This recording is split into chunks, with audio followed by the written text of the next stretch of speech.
Hello mga kabiyahe! Papunta naman kami nito sa El Nido, Palawan. Last April 2023 pa ito, kasama ang mga college besties ko na si Sars and Des. Congrats sa kaibigan kong na-engage nito, pero kasal na sila now. First flight naman ng aming inaanak na si Sander. Bale, sumakay muna kami ng eroplano, direct flight via AirSwift. Hindi pa sila na-acquire ni Sepak nung time na yun. Anyway, pinili namin direct flight kasi pagod na kami mag-long ride to El Nido.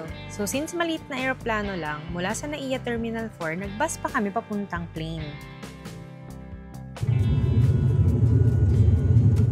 At eto na, nandito na kami sa Lio Airport. Ilang minuto lang ang layo nito sa Lio Beach. Pero hindi dito ang hotel namin, marami kasing resorts dito sa Lio Beach.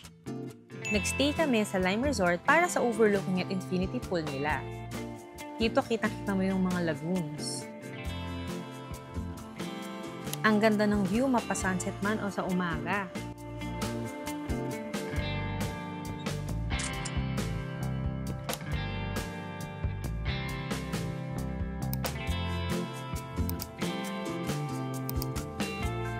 Same floor din yung bar at resto nila.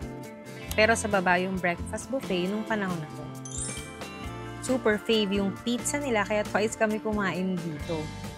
Yung last night namin, pati yung lunch kinabukasan. Yun lang! Thank you for watching! Like and subscribe mga kabiyahe!